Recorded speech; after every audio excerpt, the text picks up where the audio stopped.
Mmm. Mmm.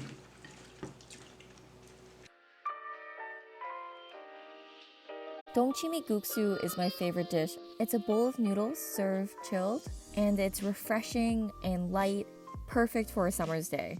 First, we're gonna start off with dongchimi. You can usually find dongchimi at your local Asian grocery store, but if you can, I really recommend making your own.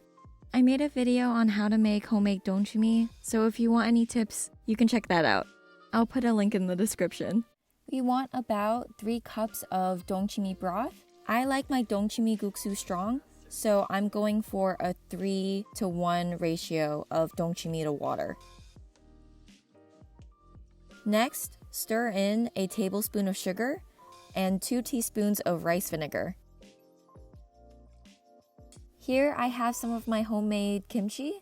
We're gonna use about 3 teaspoons of kimchi juice to make our dongchimi guksu a little spicy. You can always omit the kimchi juice and then you have a vegan recipe.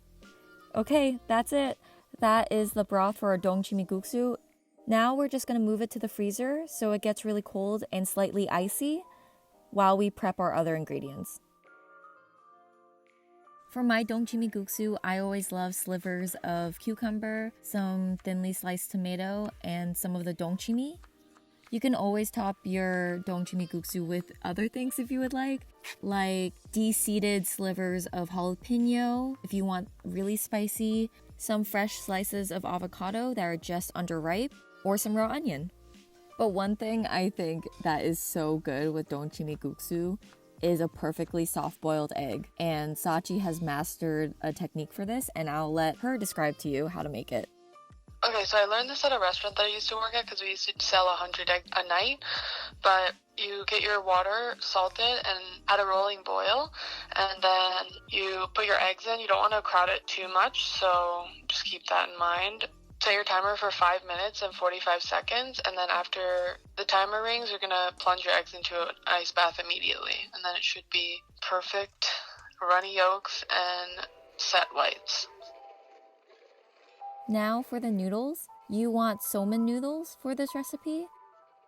About 2 minutes in boiling hot water that's salted, and it should be done. Once you strain your somen noodles, you want to rinse any excess starch and bring down the temperature of the noodles. Sometimes my parents like just putting plain ice while moving the noodles around. Okay, let's crack into these eggs. Sachi gave us the perfect recipe. As you can see, when you press down to it, it's the perfect bounce, which means the whites are just set. Okay, let's plate. First, you want to do your noodles, and then your pieces of cucumber, and I cut up some kimchi as well. Some dongchimi. I'm gonna gently fan out some tomato. And then now for the egg.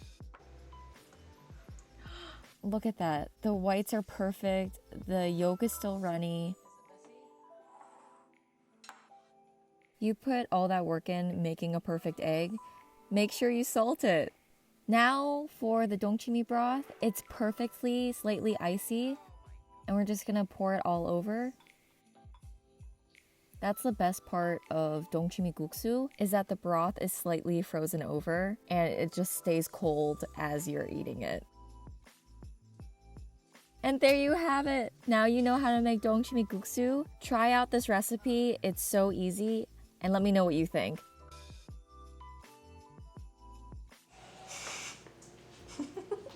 We visited my dad's mother to deliver some kimchi that I had made, and just to say hi from a distance, obviously. And she was telling us the story last time we went about how word got out in the community that she had the best naengmyeon in LA, and so a bunch of people would come.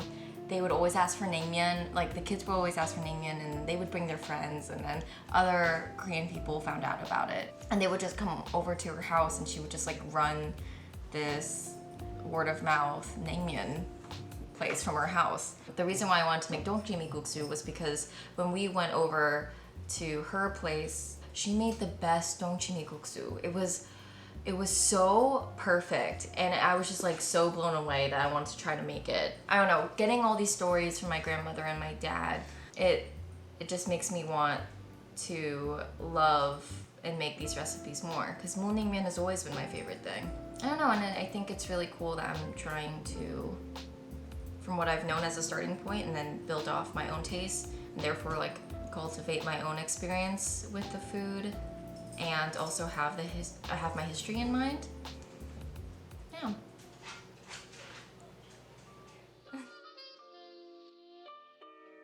Okay, let's get started. naengmyeon is similar to Dongchimi GUKSU in the sense that it uses Dongchimi broth, and it's a cold noodle dish, but instead of water, we use beef broth. And I thought since I was making Dongchimi GUKSU, I'll try making naengmyeon for the first time. So this is what I did for my first attempt. First, let's get started on the beef broth. This beef broth is pretty simple. I used an inch of ginger cut into slices, the whites of 3 green onions, 5 to 6 garlic cloves, and half a medium-sized onion. I'm also adding mu, or Korean radish. I'm adding about 280 grams. Make sure to take off the skin of everything. For naengmyeon, we're looking for a pretty clear and clean broth. Okay, here is some meat. It's just some chuck. I'm cutting, again, about 280 grams.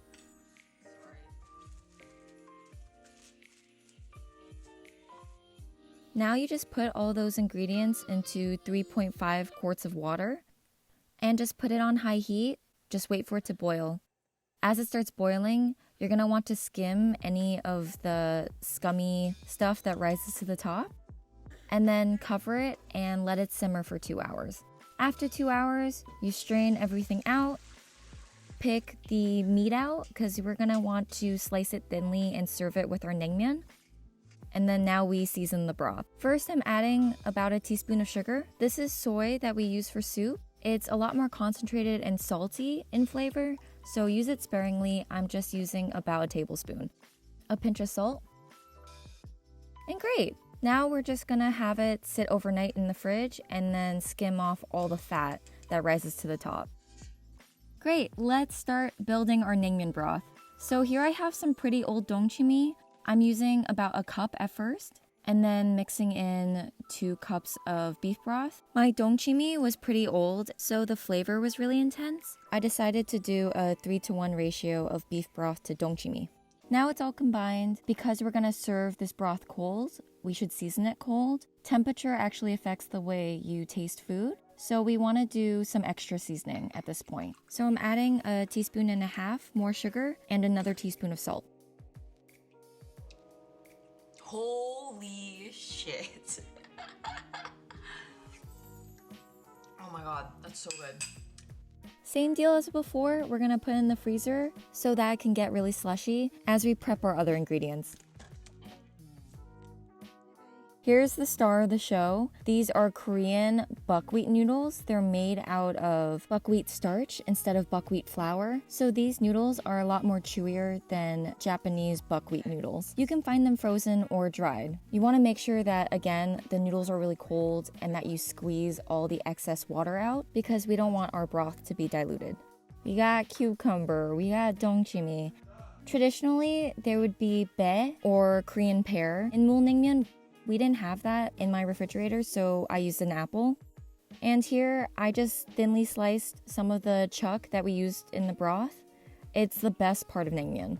And then we're gonna top it off with a soft-boiled egg. Traditionally, naengmyeon only has half an egg. I was being silly and a little bit greedy. This and Dongchimi GUKSU, I think, are my favorite Korean dishes. Koreans love chewy textures, and so these noodles are meant to be extremely chewy, and the meat that's sliced in there sometimes has some cartilage in it, and that's really chewy as well. So, and then you have the crispiness of the cucumber, and it's cold and refreshing and slightly salty and beefy, but also pretty acidic from the dongchimi broth. It's really nice, and it's perfect. This is naengmyeon. Yeah, it's good. Yeah. Yeah.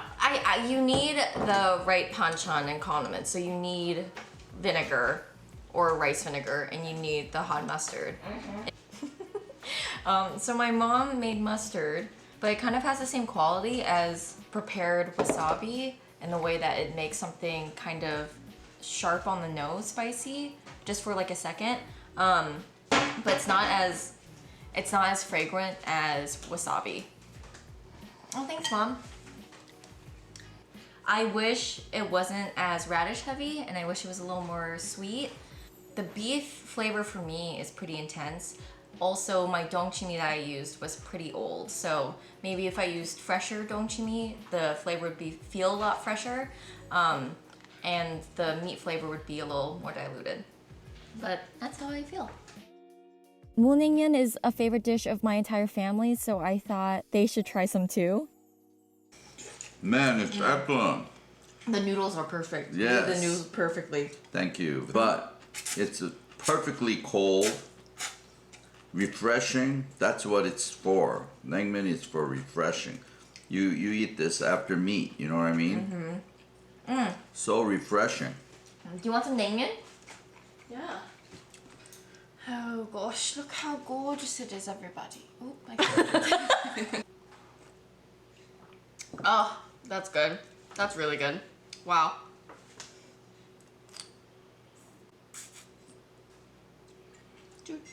That was a lot. Don't do that much. I would say I would rate this a B. What would you rate this?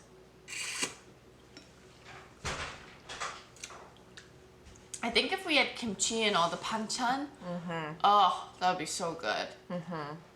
Honestly, it's better than some restaurants that we've had. I would say A-. Should I boil some? Oh, you used the rest of the broth. It looks like naengmyeon meat. So good, thinly sliced. Look at that. Proud of you. My mom likes to put 참기름 in it, sesame oil.